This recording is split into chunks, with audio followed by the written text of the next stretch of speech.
Assalamualaikum warahmatullahi wabarakatuh. Bertemu lagi dengan saya Farihatul Maula dengan nomor induk mahasiswa 1808105056. Kali ini saya akan membahas materi mengenai trigonometri. Trigonometri merupakan salah satu cabang dalam ilmu matematika.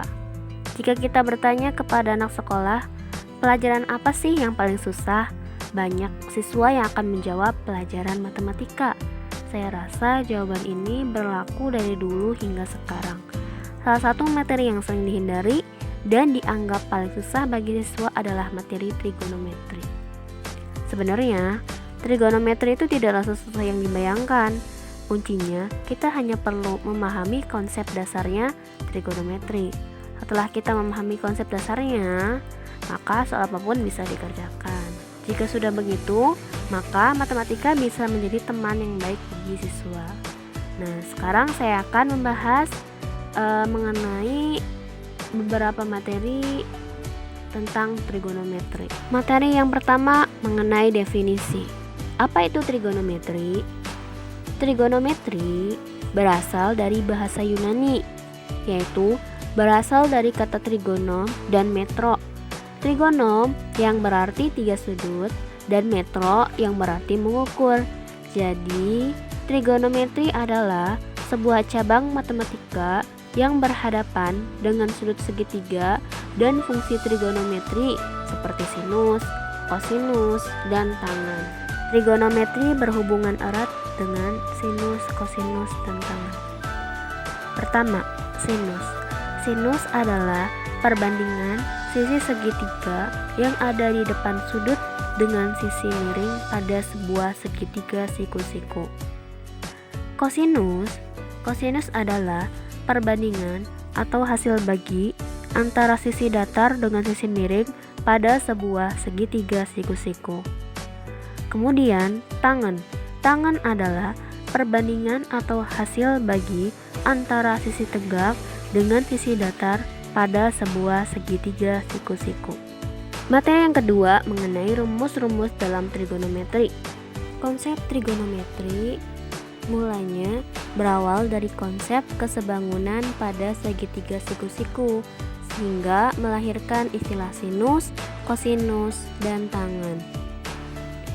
Pertama-tama, ayo kita berkenalan dulu dengan bagian-bagian pada segitiga siku-siku. Kita lihat pada gambar pertama, yaitu tentang segitiga siku-siku.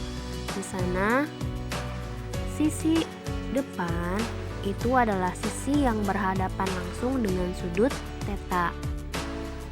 Lalu ada sisi samping. Sisi samping itu adalah sisi yang bertetanggaan dengan sudut theta.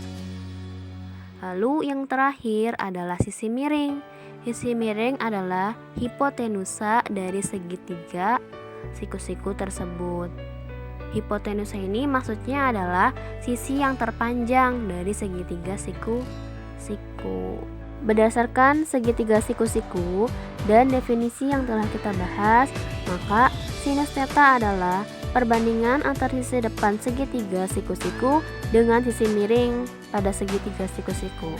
Kemudian kosinus theta adalah perbandingan antara sisi samping segitiga siku-siku dengan sisi miring segitiga siku-siku. Kemudian tangen theta adalah perbandingan antara sisi depan segitiga siku-siku dan sisi samping segitiga siku-siku. Ketiganya dapat kita singkat menjadi demi sin, sami cos, desatan. Artinya demi untuk sin, sami untuk kosinus, desa untuk tangen. Dari mana saja kita mendapatkan segitiga siku-siku? Segitiga siku-siku dapat kita dapatkan dari segitiga sama sisi yang dibagi menjadi dua sama besar, persegi yang dibagi dengan sebuah bidang diagonal, dan segitiga triple Pythagoras. Pertama, segitiga sama sisi. Segitiga sama sisi dibagi dengan garis tinggi yang sehingga akan membentuk sudut 90 derajat. Nah, dari segitiga sama sisi kita akan menemukan sudut 30 derajat dan sudut 60 derajat. Kemudian persegi. persegi dibagi dengan menggunakan garis diagonal, sehingga nanti akan membentuk sebuah segitiga siku-siku dengan sudutnya 90 derajat dan 45 derajat. Lalu segitiga triple Pythagoras. Kita sebelumnya pernah belajar mengenai Pythagoras kan? Nah, pada Pythagoras sudut-sudutnya itu adalah sebuah sudut siku-siku atau 90 derajat dan 37 derajat dan 53 derajat. Ini merupakan tabel nilai trigonometri yang kita dapatkan dari ketiga segitiga siku-siku yang telah kita bahas.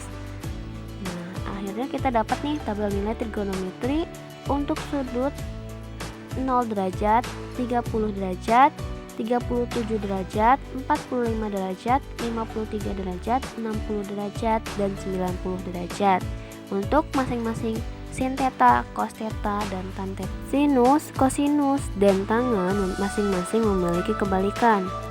Sekan adalah kebalikan dari kosinus, kosekan adalah kebalikan dari sinus, dan kotangen adalah kebalikan dari tangen.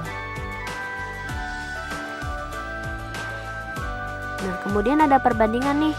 Tan A adalah sin A per cos A.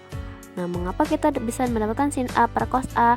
Karena tan A itu sebelumnya kita sudah bahas adalah desa, sedangkan sin adalah demi dan cos adalah sami. Maka ketika kita membagi demi dengan sami, maka akan didapatkan desa, itu adalah tan A. Jadi tan A adalah sin A di per cos A. Kemudian ada dari teorema Pythagoras. Nanti kita akan mendapatkan beberapa identitas trigonometri, yakni sin kuadrat X ditambah cos kuadrat X adalah 1. Kemudian tan kuadrat X ditambah 1 sama dengan sekan kuadrat X. Dan identitas yang terakhir adalah 1 ditambah kotangen kuadrat X sama dengan kosekan kuadrat X. Nah, yuk kita sekarang latihan mengenai trigonometri. Di situ ada contoh sebuah segitiga siku-siku dengan sisi miring 5 dan sisi depan 3. Nah, di sini kita akan mencari besar masing-masing sudutnya, sin alfa, cos alfa, tan alfa, kosekan alfa, sekan alfa, dan kotangen alfa. Pertama, kita harus cari dulu sisi sampingnya. Nah, dengan menggunakan Pythagoras, sisi sampingnya itu didapatkan yaitu 4.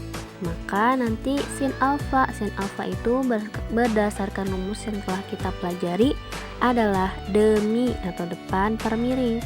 Maka sin alfa adalah 3/5. Begitu pula dengan kosinus alfa. Kosinus alfa adalah sami samping per miring. Maka kosinus alfa adalah 4/5. Tan alfa adalah desa demi depan per samping. Maka tan alfa adalah 3/4. Kosekan alfa adalah kebalikan dari sin alfa. Maka jika sin alfa 3/5, maka kosekan alfa adalah 5/3. Sekan alfa adalah kebalikan dari cos alfa. Maka jika cos alfa 4/5, maka sekan alfa 5/4. Kotangen alfa adalah kebalikan dari tangen alfa. Maka jika tangen alfa 3/4, maka kotangen alfa adalah 4/3. Kemudian bagaimana jika segitiganya bukan siku-siku? Kalau segitiganya bukan siku-siku, maka nanti kita akan menggunakan aturan sinus dan aturan kosinus. Aturan sinus adalah aturan yang menjelaskan mengenai hubungan antara perbandingan panjang sisi yang berhadapan dengan sudut terhadap sinus sudut pada segitiga. Berdasarkan aturan sinus dalam segitiga, perbandingan panjang sisi dengan sinus sudut yang berhadapan dengan sisi segitiga mempunyai nilai yang sama. Jadi nanti sisi A per sin A sama dengan B per sin B sama dengan C per sin C. Jadi ketiga sisi ini mempunyai perbandingan yang sama. Aturan kosinus adalah aturan yang menjelaskan mengenai hubungan antara kuadrat panjang sisi dengan nilai kosinus dari salah satu sudut pada segitiga. Aturan kosinus ini dapat digunakan untuk menentukan unsur-unsur lain dalam suatu segitiga sembarang untuk dua kasus, yaitu saat tiga sisi diketahui dan saat dua sisi dan sudut apitnya diketahui. Didapatkan rumusnya yaitu A kuadrat sama dengan B kuadrat plus C kuadrat min 2 BC cos A. Kemudian untuk mendapatkan cos A nya itu adalah tinggal kita balik, yaitu B kuadrat ditambah C kuadrat min A kuadrat per 2BC. Jadi yang pertama adalah untuk menentukan sisinya, yang kedua adalah untuk menentukan besar sudutnya. Luas segitiga. Bagaimanakah menentukan luas segitiga dengan menggunakan sudut? Aturan trigonometri. Pertama, kita tahu bahwa luas segitiga adalah setengah kali alas kali tinggi. Kita ubah nih nilai T-nya. Sin C adalah T per B. Nah, T ini membentuk sudut siku-siku. T adalah depan. Sin adalah depan per miring, maka sin C sama dengan T per B. Jika kita ubah nih, substitusikan, maka nanti L sama dengan setengah AB sin C. Kemudian berdasarkan aturan sinus, A per sin A sama dengan B per sin B. Nah, kita ubah A dan B nya menjadi, sehingga luasnya menjadi L sama dengan setengah A kuadrat sin B sin C per sin A. Sekarang kita latihan soal lagi ya. Diketahui sebuah segitiga sembarang ABC dengan panjang sisi A 6, sisi B 8, dan sudut C 60 derajat. Ditanyakan berapa panjang sisi C. Maka dengan menggunakan aturan kosinus sisi C, yaitu C kuadrat sama dengan A kuadrat ditambah B kuadrat dikurangi 2AB cos C. Kita masukkan nih angka-angkanya, sama dengan 6 kuadrat ditambah 8 kuadrat dikurangi 2 kali 6 kali 8 cos 60 derajat. Sama dengan C kuadrat ini sama dengan 36 ditambah 64 dikurangi 96. Nilai dari cos 60 adalah setengah. Sehingga dengan aturan operasi penjumlahan biasa, maka akan menjadi 100 dikurangi 48. C kuadrat 52. C sama dengan akar 52. Dengan disederhanakan, maka C adalah 2 akar 13. Materi yang ketiga mengenai penerapan trigonometri. Dalam dunia astronomi, trigonometri digunakan untuk menemukan jarak antara benda-benda angkasa. Jadi, trigonometri ini dapat kita gunakan untuk menentukan jarak antara bintang dengan bintang, atau planet dengan planet, atau yang lain sebagainya. Trigonometri juga dapat diterapkan untuk mengukur atau mencari ketinggian suatu tempat, misalnya untuk mencari ketinggian menara atau ketinggian pegunungan. Dalam dunia oceanografi, trigonometri dapat digunakan untuk menghitung ketinggian gelombang air laut. Kemudian trigonometri juga digunakan dalam navigasi, yaitu misalnya untuk menemukan jarak dari pantai ke suatu titik di laut. Sekian materi mengenai trigonometri, semoga materi ini dapat bermanfaat bagi kita semua. Saya akhiri, wassalamualaikum warahmatullahi wabarakatuh.